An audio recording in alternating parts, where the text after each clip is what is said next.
आयुर्वेद पर जबरदस्त रिसर्च करने वाले हकीम अब्दुल सईद अंसारी ने कैंसर ग्रस्त मरीजों को ठीक करने के लिए आयुर्वेद में जो फॉर्मूला तैयार किया है, उससे भारत ही नहीं विदेशों में भी कैंसर के रोगी ठीक हो रहे हैं। वहीं यौन रोगों के मरीजों का भी आयुर्वेद के जरिए बेहतर इलाज किया जा रहा है। जी हां, हम बात कर रहे हैं हकीम अब्दुल सईद अंसारी, जो कैंसर रोगियों के साथ ही यौन रोगों के विशेषज्ञ के तौर पर भारत के अलावा विदेशों में भी कैंसर और सेक्स रोगियों का सफल इलाज करने के साथ ही अन्य गंभीर बीमारियों का भी आयुर्वेद द्वारा सफल इलाज किया करते हैं। इस संबंध में हमारे संवाददाता से बात करते हुए हकीम अब्दुल सईद अंसारी ने बताया। हकीम अब्दुल सईद अंसारी मेरा नाम है, जो कि ये मथुरापुर बरेली में पड़ता है, जो कि यहाँ से कुछ कदम की दूरी पे मदरसा जामियातुर रज़ा के बिल्कुल नज़दीक है। और तकरीबन मैं 12 से 15 साल हो गए मुझको लोगों की सेवा करते हुए, और लोग अच्छा जो है इसमें अपना फ़ायदा उठा रहे हैं। साहब, वो कौन से ऐसे रोग हैं जिन पर आपने महारत हासिल की है? बड़ी चर्चा है आपके नाम की बरेली और आसपास के ज़िलों के अंदर। जी, अल्लाह के करम व फजल से सबसे नंबर अव्वल पे तो मेरा ट्रीटमेंट कैंसर पे है, जो कि मैं माशाल्लाह कैंसर के ताल्लुक़ से बहुत अच्छा ही इलाज लोगों को दे रहा हूं और अल्लाह ताला उनको शिफायाब कर रहा है। दूसरे जो यौन रोग, लेडीज़ों में अंडे ना बनना, बच्चेदानी में गांठ होना, या ठीक से उनको पीरियड ना आना, सफ़ेद पानी की प्रॉब्लम हो जाना, मर्दों में टाइमिंग की कमी, साइज़ की कमी, वीर्य की क्वालिटी ख़राब होना, शुक्राणुओं का ना होना, बिल्कुल नील होना, ये ट्रीटमेंट मेरे अव्वल दर्जे में आते हैं, जिनमें मुझे अच्छी महारत हासिल है। दूसरा, बवासीर का मेरे पास बहुत अच्छा इलाज है। हकीम साहब, कैंसर की कई स्टेज होती हैं, किस किस स्टेज तक के मरीज़ आपने सही किए हैं और अब तक कितने मरीज़ों को आप अपनी दवा से सही कर चुके हैं? कैंसर में फर्स्ट से थर्ड तक ठीक होने के 100% चांस हैं, लेकिन अल्लाह की अगर उसमें रज़ा शामिल है और अगर वो चाहता है तो स्टेज कोई भी हो वो ठीक हो जाता है, और कोशिश भी हमारी ये पूरी रहती है और ठीक हुए भी हैं। हमने अब से लगभग 1 साल पहले बड़ा कीड़े पड़े हुए थे उसके यहाँ पे, सड़ रहा था, बदबू आ रही थी बहुत ज़्यादा, उस पेशेंट को अपना ट्रीटमेंट दिया, वो ठीक हो गया इंशाल्लाह अल्लाह की रहमत से। और चौथा, पाँचवा, छठा स्टेज जो होता है, इनमें बहुत ज़्यादा फट जाता है कहीं भी किसी भी पार्ट में अगर वो है और बहुत सड़ान बदबू आती है उसमें, उनको भी हमने ट्रीटमेंट दिया है और उनको भी शिफा मिली है। जैसा कि हकीम साहब, कैंसर के मामले में आपने बताया कि आपने कई फार्मूले अपने तैयार किए हैं, उनसे लोगों को शिफा मिली है और तीसरी और चौथी स्टेज तक के लोगों पे आप कामयाब भी हुए हैं जी। इसी तरह जैसे कि आपने बताया कि हमारे यहाँ औरतों का इलाज, जो बांझपन का इलाज है, और बांझपन एक बड़े तेजी से बढ़ रहा है जी, तो इसका इलाज किस तरह करते हैं? इसमें हमारे कुछ अपने ऐसे नुस्खे हैं जिनको हमने अपनी मेहनत से, अपनी लगन से, रिसर्च की मेहनत से उनको तैयार करा है और उनका रिज़ल्ट भी बहुत अच्छा आया है। जंगल जाना, बूटी की तलाश करना, उसका ट्रीटमेंट रिजल्ट देखना, एक तो ये मेहनत अपनी जगह है।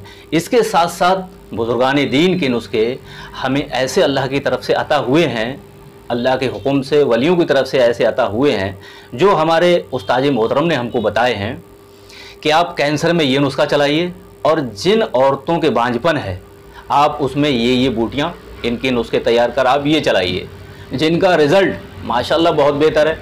ऐसे बहुत केस हैं जो लेडीज़ें बांझ थी, सालों से, 20-20 साल से जिनके औलाद नहीं थी, वो आई, हमने उनको ट्रीटमेंट दिया, मेडिसिन दिए, और एक समय तक उनका इलाज चलने के बाद आज अल्लाह की रहमत से वो माएँ बनी हैं। और यानी कितने लोग ऐसे आए जिन्होंने हमें कपड़े भी गिफ्ट करे हैं। और एक बात याद आई मुझे कैंसर के मामले में आज भी हमारे लिए गिफ्टेड कुर्ता पैजामे का कपड़ा दिल्ली के एक पेशेंट हैं और एक नैनीताल के पेशेंट हैं, आज भी रखा है और उनका ये कहना है हकीम साहब आप एक बार घर आ जाइए, बस कपड़े आपके रखे हैं लेकिन हम ये चाहते कि आप घर आएँ। तो ये मेरे रब की अता है। दुनिया अपना अपना रिसर्च करती है, मेहनत करती है, लेकिन कुछ बुज़ुर्गों का फैज़ ख़ास है जिसकी वजह से बांझपन में, शुक्राणु नील पे मर्दों में आजकल बहुत बड़ी कमी है, कैंसर भी रोग बहुत तेज़ी से बढ़ रहा है। तो इनमें जो हमें महारत हासिल है उसका मेन रीज़न यही है कि बुज़ुर्गान दीन की तरफ से जो नुस्खे मिले हैं उनकी वजह से इंसान कामयाब है और हम भी अल्लाह की रहमत से अपने आप को कामयाब समझते हैं। एक और युवाओं में कमी पाई जाती है कि जिसे कि नपुंसकता कहते हैं, नामर्दी कहते हैं, और ख़ास तौर से टीन एज के लोग जो 18 से 25 और 26 साल के लड़के हैं उनमें मर्दाना क़ुव्वत की कमी पाई जाती है। क्या कारण है? 18 से 25 ही नहीं बल्कि इस ओवर एज में भी ये कमी पाई जा रही है। मेरे पास तो कॉल आते हैं, पेशेंट बताते हैं 80-80 साल का आदमी, 60-40 का आदमी, 30 का आदमी इस समस्या को मेरे सामने रखता है। तो सबसे पहले एक बहुत ही आसान बात यह है कि हर बीमारी की शुरुआत हमारे पेट से है, हमारी लाइफ स्टाइल से है, जो हम सुबह काफ़ी देर तक सोए रहते हैं, सुबह जल्दी उठते नहीं हैं। ये एक मेन रीज़न है हर बीमारी का। लेकिन अगर बात यह है कि युवाओं में ये कमी है तो क्यों है, तो युवाओं के लिए ये एक मेरा मैसेज है कि आप सबसे पहले तो अपने खान पान को ठीक करें, मोबाइल को ज़्यादा ना देखें और गलत चीज़ों की तरफ ज़्यादा एक्टिव ना हो। अपने दिमाग को अच्छी बातों में लगाएं और अगर आप पेट से ग्रस्त हैं, अगर आपका पेट साफ़ नहीं होता है, डाइजेशन ठीक से नहीं होता है, तो आप उसका ट्रीटमेंट लें। और अब मान लीजिए अगर आपको ये चीज़ हो ही गई है, आपकी धात गिरती है या टाइमिंग की प्रॉब्लम है, तो फिर आपको इसमें अच्छा ट्रीटमेंट लेना होगा। उसके लिए आप हमसे रब्ता कर सकते हैं हमारे कॉन्टैक्ट नंबर के ज़रिए, या आप हमारे पास आके अपनी बात रख सकते हैं। इसके अलावा एक बड़ी तेजी से रोग स्त्री और पुरुषों दोनों में बढ़ रहा है जिसको बवासीर कहते हैं। इसका क्या इलाज है आपकी हिकमत में? इसका इलाज भी माशाल्लाह बहुत अच्छा है मेरे पास। कुछ तेल हैं, कुछ गोलियां हैं, कुछ कैप्सूल हैं, कुछ काढ़ा बनाने की दवा है जो हम दिया करते हैं, जो वो हमारे अपने नुस्खे ही हैं। और इसमें भी मेन वजह यही बनती है कि बवासीर वाले को जब कब्ज़ होना शुरू हो जाएगी, पेट सुबह को खुलासा साफ़ नहीं होगा, वो बैतुल खुला ठीक से फारिग नहीं होगा, तो उसको बवासीर समझ लीजिए कि होगी। और किस हद तक हो जाए ये तो वो ही जाने। हकीम साहब, जैसा कि बवासीर और गुप्त रोग, कैंसर पर आपने को महारत हासिल है, इसी तरीके से औरतों में एक बीमारी पाई जाती है चेहरे पर काले धब्बों की। जी बिल्कुल, आपने ये दुरुस्त बात कही। एक काले धब्बे और एक सफ़ेद दाग, ये रोग बड़ा विषैला है। इससे परेशानी तो इंसान को कुछ होती नहीं है, लेकिन इसमें उसको मुब्तला रहना बड़ा लंबे समय तक रहता है। मैं बहुत लोगों को इस पे ट्रीटमेंट दे चुका हूँ, दवाइयाँ दे चुका हूँ, और लोग पूछते भी हैं कि साहब कब तक इलाज चलेगा। तो इसमें अगर एक गेहूं के दाने के बराबर काले धब्बे की या सफ़ेद धब्बे की शुरुआत है तो भी वक्त लगेगा ठीक होने में। इलाज तो माशाल्लाह बहुत अच्छा है मेरे पास, इसका भी वक्त लगेगा ठीक होने में। और अगर ये ज़्यादा फैल गया तो साल, 2 साल, 4 साल कब तक इलाज चलेगा कुछ नहीं कह सकते। क्यों? ये चमड़े में रोग हो जाता है, और ये चमड़ा जो हमारा होता है इसके नीचे भी लसी का पदार्थ है, इसके कीटाणु इसमें होते हैं, वो इसको खाते रहते हैं, चमड़ी खुश्क होती है, वहाँ काले धब्बे भी आ सकते हैं, सफ़ेद धब्बे भी आ सकते हैं। इसका मेन कारण ये है। अब इसी कारण के ताल्लुक से अगर सवाल उठता है कि कैंसर का, तो कैंसर के बारे में अगर मैं बताऊं, जैसे मान लीजिए अमूमन आम तौर से हमारे बॉडी में कहीं भी एक छोटा सा फोड़ा हुआ और वो पका, तो वो नॉर्मल दवाइयों से उसको अगर पकाने लायक है तो पका के उसको उसका मवाद निकाल के उसको ठीक कर दिया जाता है, लेकिन वो ठीक हो जाता है जल्दी। क्यों? उसके अंदर फाइबर कम होता है। कैंसर के जो इस तरह के फोड़े होते हैं ज़बान में, गले में, लीवर में, बॉडी के किसी भी पार्ट में, अंदर या बाहर, उनके अंदर फाइबर ज़्यादा होता है। फाइबर जल्दी जो है समझ लीजिए कि दवाओं से डिटॉक्स नहीं होता है, बहुत समय लगता है और बड़ा हाई पावर उसमें दवाइयाँ चलने के बाद ही वो चीज़ डिटॉक्स होती है। जिन लोगों को कैंसर सड़ने की कगार पे है, मैंने देखा है कि मोमबत्ती की तरह पिलकता है, वो ब्लड भी निकलता है, गंदा भी निकलता है, अच्छा भी निकलता है। लोग कितना परेशान होते हैं मुझसे ज़्यादा आदमी नहीं समझ सकता, या जिसको तकलीफ़ है वो जानता है कि हाँ इसमें कितनी प्रॉब्लम है। हकीम साहब, आज हर पांचवा आदमी, हर पांचवी औरत पिंडलियों का दर्द, ऐंठन, जांघों में दर्द, कमर में दर्द, इससे पीड़ित रहता है। क्या वजह है जो ये सारी चीज़ें डेवलप हो रही हैं और इसका इलाज क्या है? इसका इलाज बिल्कुल है, अपने पास मुकम्मल है। बात मेन है वजह कि क्या वजह है। इसकी मेन वजह है कि हमारे नाभि पे सूजन का होना, टाइट रहना। इससे हमारी कमर की ये जो बात नाड़ियाँ होती हैं ये खिंचाव में आ जाती हैं, ये ठंडी होने लगती हैं, जिसको हम आयुर्वेद की भाषा में कहेंगे बात रोग। तो अब बात रोग के साथ साथ हर किसी को कुछ ना कुछ डाइजेस्ट भी है प्रॉब्लम, हार्ट की भी है उसके साथ थोड़ी प्रॉब्लम। तो ब्लड सर्कुलेशन कम होना और ब्लड के अंदर कुछ परसेंट, ज़्यादा नहीं कुछ परसेंट ग्लूकोज का बढ़ जाना। तो ब्लड थोड़ा भारी जब हो जाता है, सर्कुलेशन पूरा नहीं मिलता है, बॉडी की नसें गर्म नहीं होती हैं, तो पिंडलियों में ऐंठन, कमर में दर्द, सीने में दर्द, गर्दन में दर्द, ये समस्याएं उसको हो जाती हैं। मेन बात रोग यानी कि नाभि पे सूजन, लीवर पे सूजन, पाचन ठीक ना होना। जैसे कि मैंने बताया कि हर बीमारी की जड़ हमारा पेट है।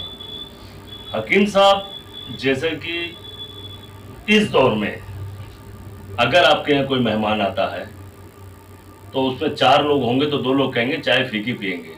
शुगर और ब्लड प्रेशर ये भी तेजी से बढ़ रहा है। क्या कारण है इसका बढ़ने का और इसका इलाज क्या है? बिल्कुल सही बात आपने उठाई है कि 4 मेहमान आए तो 2 कहेंगे हम फीकी पियेंगे, और ऐसा बहुत हुआ है मेरे साथ भी। इसका भी मेन कारण सबसे पहले हार्ट से है, शुगर का। जब हार्ट हमारा कमज़ोर हो जाता है, वीक हो जाता है, तो वो हमारे ब्लड को अच्छे तरीके से पंप नहीं कर पाता है। उसमें हमारे गुर्दे भी इफ़ेक्ट होते हैं, क्योंकि गुर्दों का काम है हमारे जो हमने खाया पिया, पानी पिया, उसको अच्छे से फिल्टर करना। मैदे को अच्छे से काम है उसका पचाने का। जब ये काम बिगड़ जाते हैं तो वही बात, ब्लड में भारीपन, ग्लूकोज बढ़ गया ब्लड में, तो वो शुगर की भी प्रॉब्लम आएगी। इसमें गुर्दे भी शामिल होते हैं। हकीम साहब, जैसा कि अक्सर लोगों को पीलिया हो जाता है, तो उसका हिकमत में कोई इलाज है, या जो लोग मौलानाओं के पास उसको कटवाने के लिए जाते हैं, इन दोनों में कौन सा इलाज ज़रूरी है? पीलिया में चाहे वो काला हो, नीला हो, पीला हो, कोई से टाइप का पीलिया हो, मैंने बहुत लोगों को ट्रीटमेंट दिया है, अल्लाह ने उनको शिफा भी दी है, मेरी इज़्ज़त भी रखी है मौला ताला ने। लेकिन मौलानाओं के पास जाना, कटवाना, ये मेरी बात समझ से बाहर है। जो काम दवा का है वो दवा से ही होगा, जो काम मौलवी के पास होने का है वो उसके पास होगा, लेकिन अल्लाह का फजल है कि वो काम भी हमारे पास हो जाएगा अगर ऐसा होगा कुछ तो। ये भी बात है। हकीम साहब, जैसे कि इस दौर में मैं समझता हूं कि लगभग 60% लोग पथरी के रोग से पीड़ित हैं। किसी के गुर्दे में पथरी है तो किसी के पित्त में पथरी है। लोग दूरबीन से ऑपरेशन कराते हैं, कट करके ऑपरेशन कराते हैं। क्या आपकी हिकमत में ऐसी भी कोई दवाई आपने इजाद की है जिससे गुर्दे की पथरी तो आसानी से निकल जाएगी, लेकिन पित्ते की पथरी जो है वहीं गलकर पित्ते में रह जाए, क्योंकि निकलने का कोई रास्ता नहीं है? तो किस तरह इसका ट्रीटमेंट करते हैं आप? इसमें भी हम खाने की दवा देते हैं, और दवा ऐसी है वो कि अनार का जूस तैयार करा के भुने अनार के जूस में वो दवा हम देते हैं पीने के लिए, तो उसका रिजल्ट तो हमने ये देखा है कि 28 mm पित्ते की पथरी गल गई, मरीज को पता भी नहीं लगा। तो इस बात को तो हम देख के खुद भी दंग रह गए कि हमें तो भाई उम्मीद नहीं थी कि 28 mm की पथरी निकल जाएगी, लेकिन निकल गई, अल्लाह की मर्जी। और बहुत लोगों को ट्रीटमेंट दिया, कामयाबी भी मिली, क्योंकि पित्ते की पथरी 28 mm की निकलना मायने रखती है, बहुत बड़ी बात है। इस बात से हम खुद दंग रह गए कि साहब निकल कैसे गई, लेकिन निकल गई, मर्जी मौला, दवा ने अच्छा काम करा अपना। हकीम साहब, आखिरी सवाल आपसे, जिससे मैं समझता हूँ 90% लोग इस देश के पीड़ित हैं, पेट का तेजी से बढ़ना और जिसके कारण चलने में सांस का फूलना, इसका क्या इलाज है? इसका भी बेहतर इलाज है हमारे पास। पेट भी आपका कम होगा, जो पेट पे चर्बी रहती है वो भी कम होगी, और ये होती ही इसीलिए है, पेट पे चर्बी वो बढ़ती ही इसीलिए है जो नाभि पे हमारे सूजन रहती है, इसका मेन रीज़न यही है। और आज के वक्त में मैं ये मानता हूँ कि लगभग तो 90% लोगों को नाभि पे सूजन है ही है, और नाभि पे सूजन होना समझ लीजिए कि तमाम बीमारियों का बुलावा। हकीम साहब, अब हम आपसे, जो युवा हैं उनके लिए आप एक मैसेज दीजिए कि जो मामलात में वो मुब्तला हो जाते हैं, जैसे कि सेक्सुअल प्रॉब्लम युवाओं में आ जाती है, युवाओं में कमर में दर्द की, ऐंठन की, तमाम महिलाओं में प्रॉब्लम आती है, तो क्या मैसेज देंगे, किस तरह की वो एहतियात बरतें ताकि इनसे बचे रहें? इनके लिए मैसेज जो है एहतियात के तौर पे मौसम के हिसाब से अपना खाना पीना करा करें। अभी के मौसम के हम हिसाब से बात करें तो ज़्यादा कोल्ड ड्रिंक और ठंडा पानी इस्तेमाल ना करें, क्योंकि यही जो लाइफस्टाइल होती है यही हमारे रोगों को बढ़ाती हैं। तो इतनी जानकारी रखें, आज तो यूट्यूब के माध्यम से हर चीज़ हम आसानी जान सकते हैं, तो हमें कब किस मौसम में क्या खाना चाहिए, किस वक्त में क्या खाना चाहिए, इस चीज़ पे ज़्यादा ध्यान रखें, तो आप ज़्यादा से ज़्यादा बीमारियों से बच सकते हैं और छोटी मोटी समस्याओं को आप यूं ही अपने आप खुद हल कर सकते हैं। हकीम साहब, अब तक आपके पास कहाँ के ऐसे मरीज आ चुके हैं जो फैज़याब हुए हैं? अल्हम्दुलिल्लाह बहुत लंबी लिस्ट है इस चीज़ की, लेकिन जो मेरे इस समय जहन में आ रहे हैं तो यूपी के तो माशाल्लाह काफ़ी पेशेंट हैं, आसपास के भी बहुत हैं, और आपका मुंबई, पूरा महाराष्ट्र, कोलकाता, गुजरात, बहुत राज्य ऐसे हैं हिंदुस्तान में जहाँ के लोग आ चुके हैं और वाई कोरियर दवा अपनी घर मंगा चुके हैं। अब इसके अलावा फॉरेन कंट्री पे अगर हम जाते हैं, विदेश में कौन है पेशेंट, तो नाम तो जहन से निकल गया क्योंकि काफ़ी समय बीत गया। लंदन भी दवा जा चुकी है, अरब अमीरात भी दवा जा चुकी है, और आपका दुबई भी जा चुकी है, कतर भी जा चुकी है, और अभी भी कुछ लोग बात इस चीज़ में कर रहे हैं, और साउथ अफ्रीका भी दवा जा चुकी है, और एक साहब वहाँ से आने वाले भी थे जिनकी बेटी बिल्कुल ही कमर से नीचे के हिस्से से एकदम माजूर है और जवान है, और वो बड़ा काफ़ी परेशान है। तो और वो रहने वाले अपने यहाँ बरेली शहर के ही हैं, तो बोले ठीक है इंशाल्लाह हम आएंगे तो आपसे मिलेंगे और इसका ट्रीटमेंट हमें आपसे कराना ही कराना है। हकीम साहब, जैसे कि अरब अमीरात, कतर, दुबई, यूएई के और लंदन, दक्षिण अफ्रीका के, साउथ अफ्रीका के जो लोग का आपने ट्रीटमेंट किया है, तो इनको कौन से ट्रीटमेंट की आवश्यकता थी जो उन्हें हिंदुस्तान से आपकी सेवाएं लेना पड़ी?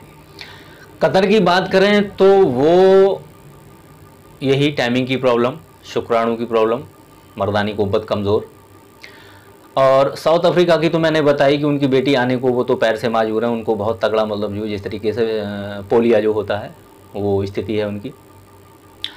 और लंदन जो दवा गई थी उनके पैर की नसें इकट्ठी होती थी, बिल्कुल गुजट्टे बनते थे, वो पैर ठीक से चला फिरा नहीं पाते थे, जिनका दौरान ब्लड का बहुत कम था, कमर से नीचे के हिस्से में पैरों में उनकी बहुत समस्या थी, उनको तो ये ट्रीटमेंट दिया।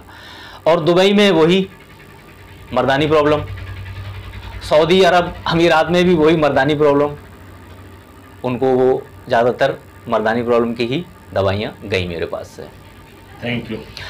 और ब्रेन ट्यूमर में भी मैंने काफ़ी लोगों का ट्रीटमेंट दिया माशाल्लाह। अगर बात करें ब्रेन ट्यूमर के ताल्लुक़ से, तो एक इलाहाबाद का बहुत अच्छा ट्रीटमेंट कामयाबी मिली उसमें, और एक कर्नाटक बेंगलुरु का, उसमें कामयाबी मिली।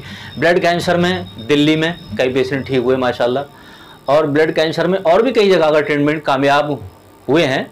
तो अभी जहन में नहीं आ रहा है मेरे, लेकिन मैं खुलासा बता देता। लेकिन मुश्किल ये है कि उनका नाम, उसका पूरा पता, ये सब वो हम नहीं शो कर सकते। इससे पहले की वीडियो में बताई थी तो कुछ लोगों ने ऐतराज़ करा था, इस वजह से खुलासा ये हर एक बात का नहीं कर सकते। अब ये है कि अगर आप आना चाहते हैं तो आप आएँ, अपनी बात हमको रखें, नब्ज़ भी देखेंगे इंशाल्लाह, और आपसे पूछेंगे भी, कुछ आपके सिम्टम भी देखेंगे। अगर दूर दराज से हैं, नहीं आ सकते हैं, तो आप अपनी पूरी बात हमको फ़ोन पे बताएं। जो भी समस्या है उसमें क्या खर्च रहेगा वो आपको बता दिया जाएगा, आगे का जो भी प्रोसेस रहेगा वो आपको बता दिया जाएगा इंशाल्लाह। और इसमें सिम्टम देखने के लिए ज़बान, आँखों के हमें फ़ोटो चाहिए होते हैं, बस वो आपसे मंगाई जाएंगे। अगर आपके पास कोई जांचें हैं वो आपसे मंगाई जाएंगी। उसी हिसाब से आपका क्या ट्रीटमेंट रहेगा, कितना वक्त लगेगा, वो आप जानना चाहते ही हैं, वो हम आपको बता देंगे।